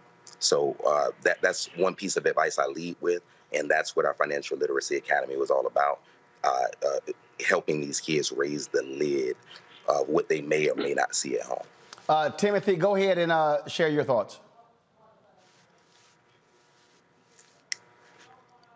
Is Timothy there? Can you hear me? I can hear you now for some reason. Go ahead.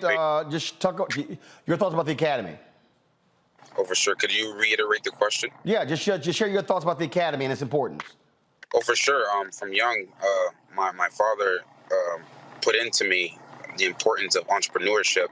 So, when I was in high school, around the 9th grade, I started selling candy and chips and different things. And at that point, I was making around $1,500 a month just going to school, back and forth to school. So I would even if I sold out every day, but if I didn't sell out on my 20-minute walk from school to home, I would sell out the rest because of all of the traffic. So just the importance of entrepreneurship, and now teaching that to other kids in the school system is gonna, make society better overall. All right then, Kelly, your question. I asked my question. I'm sorry, Matt. So my question is just this. This is a brilliant program. Thank you for having it. Do you have a particular part of the program that discusses investing? And the reason I ask is because in our community in particular, I find that people are afraid of investment and afraid of the stock market. Do you have a component that helps people familiarize themselves with it? Yes, sir. And that's such a great question.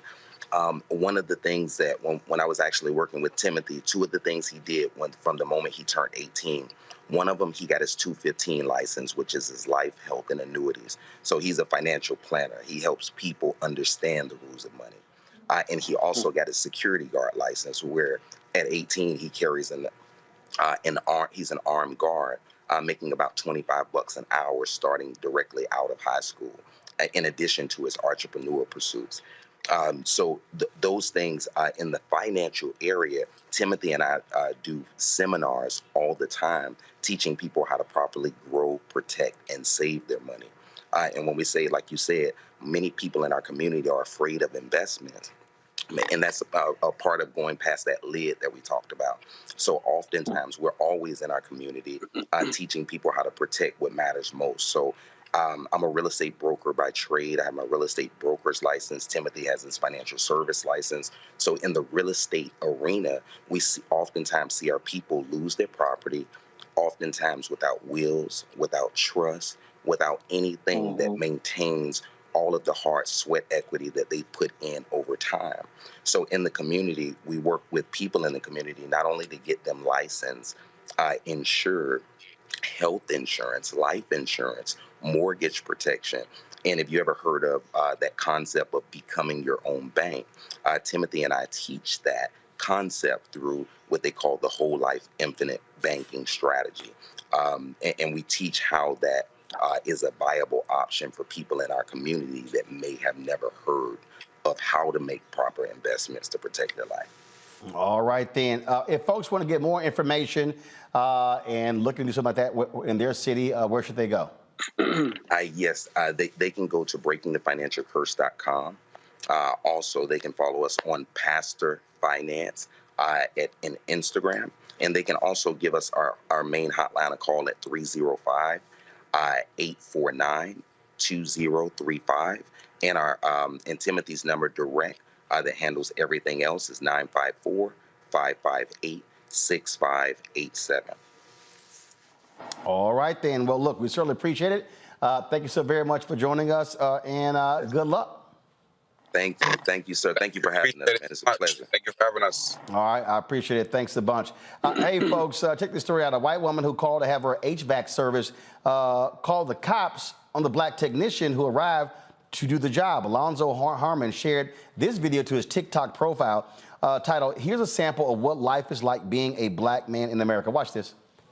I have never, ever dealt with a customer like this. She is on the phone with 911 right now. Look at her. She said I just threatened her. What threat did I make towards you? What threat did I make towards you, ma'am? Huh? This is crazy. I already knew what it was when I first got here, though. Because when I walked in the door, she was on tip. Her husband not even here. She's asking me pointless questions. I'm answering, though. On God, you know, everybody who knows me know I keep it professional. But I've never dealt with a customer like here, ever. On God. And I'm not going to leave. I'm going to wait till the police get here. That's what I'm going to do. Show up, talk to both of them, nobody arrested. Somebody should be, the white woman should be arrested, Matt. Yeah, she should for a false report. Yes. And I don't even know what to say beyond this is absurd. I mean, he's got all the insignia indicating he works for the company, and she just wasn't pleased. The black man showed up at her door, so she called 911. And I chuckle because it is so absurd. I mean, I don't even know what to say beyond it's abhorrent that a person would do this. And I'm glad that he decided to stay, because I was thinking, you know, obviously if she says get off her property, leave her property so you don't have any trespassing issues. But I'm glad he decided to stay, because the police come and they see that not only these kinds of things happen to black people, but if he had left, we might be looking at him trying to defend himself, right? Because who knows what she says when he leaves. So I think he took the right course in recording her and making sure that it was clear he was not in any way menacing her. Indeed. That's what it means. Damn, a brother trying to work and still catching hell. We'll be right back, and we come back. We'll talk about Bethune-Cookman having a new head football coach. Next, the Roll About Unfiltered.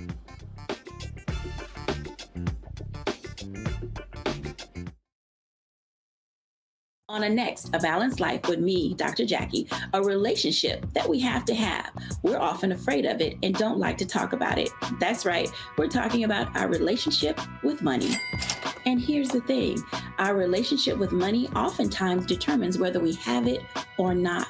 The truth is you cannot change what you will not acknowledge. Balancing your relationship with your pocketbook. That's next on A Balanced Life with me, Dr. Jackie, here at Black Star Network.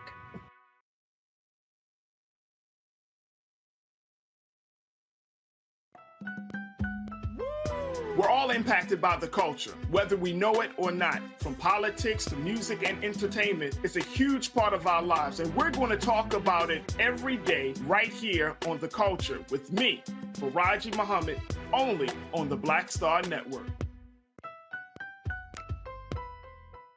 Next on the Black Table with me, Greg Carr. An hour of living history with Dr. Richard Mariba Kelsey, thinker, builder, author, and one of the most important and impactful elders in the African American community. He reflects on his full and rich life and shares his incomparable wisdom about our past, present, and future. African genius is saying that my uncle was a genius, my brother was a genius, my neighbor was a genius. I think we ought to drill that in ourselves and move ahead rather than believing that I got it. That's next on the Black Table, here on the Black Star Network. Carl Payne pretended to be Roland Martin. Holla! Hi, I'm Chaley Rose, and you're watching Roland Martin Unfiltered.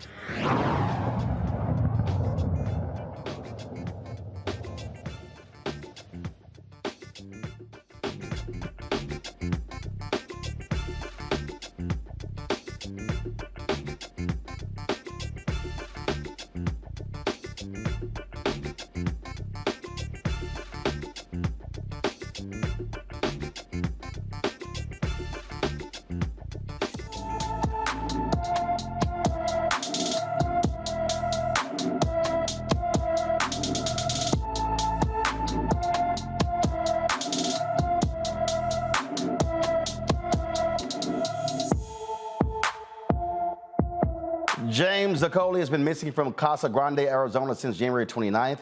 The 15-year-old is 5 feet 9 inches tall, weighs 161 pounds, with black hair and brown eyes.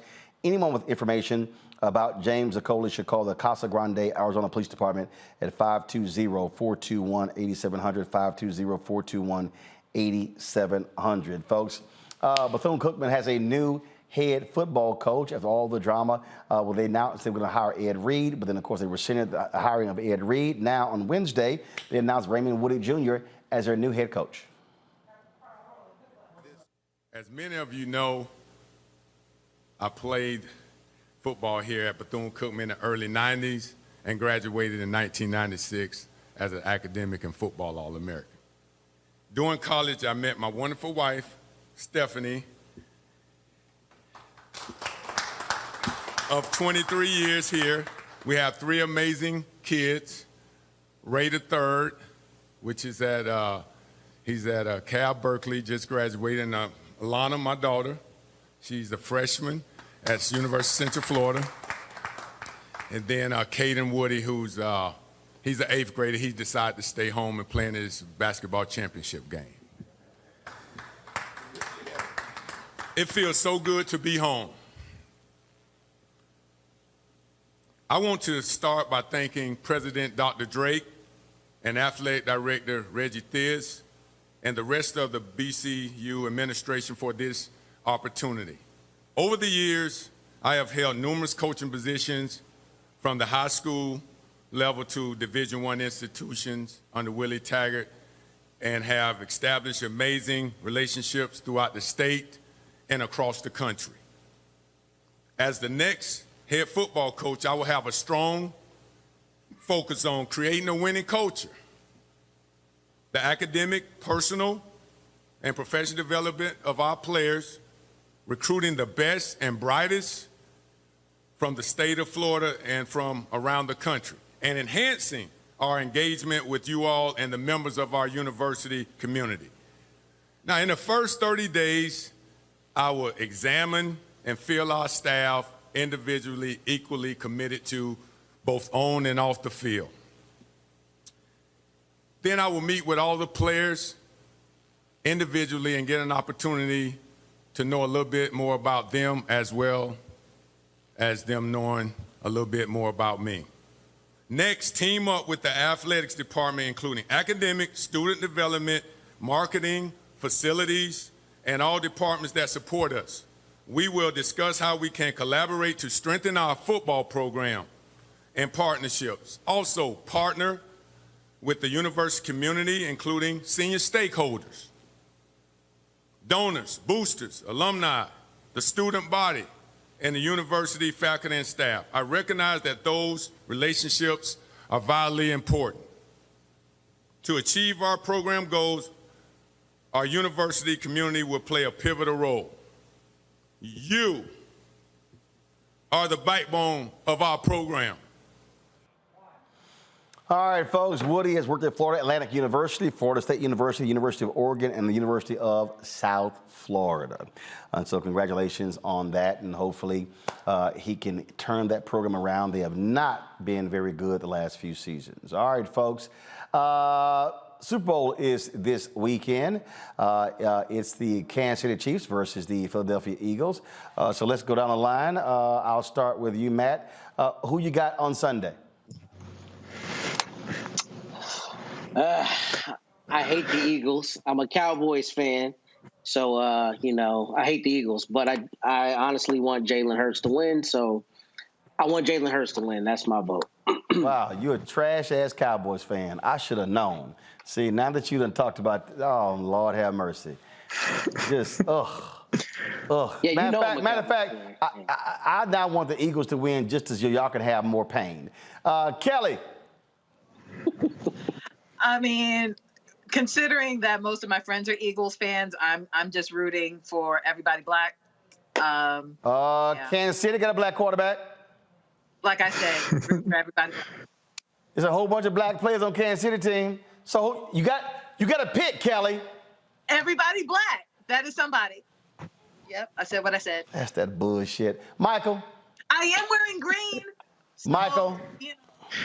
So, Roland, I haven't watched the NFL game since Colin Kaepernick left the league in 2017. You ain't watched I don't watch the Super Bowl. You ain't watched the NFL I'm not game. watching the You ain't watched the NFL game because y'all got an amateur football team in Detroit.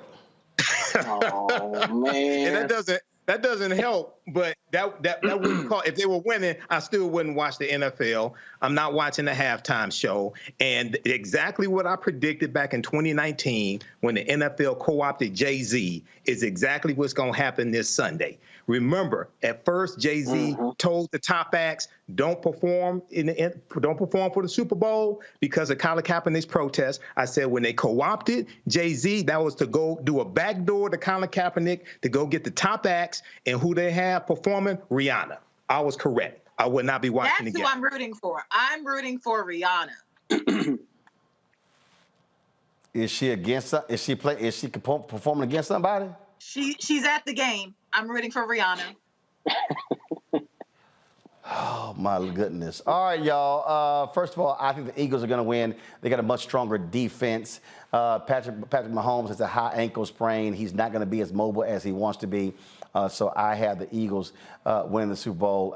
And unlike Stephen A., I love Beyonce. I love Rihanna. I think Rihanna's going to put on a great show. And so looking forward to that. Probably will. Folks, I got to go. Tomorrow, I'm going to be in Virginia Beach. Looking forward to speaking tomorrow. Give me 1 second real quick. I'm going to be giving the keynote speech at the Chesapeake Pearls Foundation. And so looking forward to that. And then, of course, I will not be here on Monday because I will be speaking live at Claflin University at 6 p.m. Eastern. And so Robert Patillo is going to be hosting. Do this here. Make sure that punk-ass Deontay is not a guest on Monday's show. Deontay Johnson, that's right. He needs to go to see a dentist before he comes back. After we knocked his teeth out last time with his craziness. But he's probably somewhere in witness protection with Philip. J. Philip Clay. Philip somewhere in Plainfield, because you know damn well he ain't nobody in Indianapolis ever seen Philip. Nobody. Nobody. But we put his ass in witness protection, y'all. He done protected his tweets, his Instagram posts. That boy done move out of the country. All right, y'all. That's it. Again, Claflin, I'll see y'all on Monday. AK's in Virginia Beach. I'll see y'all tomorrow. I'm flying out literally in 2.5 hours. And so I got to go. Y'all know how we do it. We end the show. Michael, Kelly, Matt, I appreciate it. Cowboys, hashtag hate Cowboys. Deal with it, Matt. I got to go. Holla!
is here. I'm real revolutionary right now. Support this man, Black media. He makes sure that our stories are told. Thank you for being the voice of Black America, Roland. Stay Black. I love y'all. All momentum we have now, we have to keep this going. The video looks phenomenal. See, this difference between Black Star Network and Black-owned media and something like CNN. You can't be Black-owned media and be scared. It's time to be smart. Bring your eyeballs home. You dig? Pull up a chair, take your seat at the Black Table with me, Dr. Greg Carr, here on the Black Star Network. Every week, we'll take a deeper dive into the world we're living in. Join the conversation only on the Black Star Network. Hi, I'm Dr. Jackie Hood Martin, and I have a question for you. Ever feel as if your life is teetering and the weight and pressure of the world is consistent?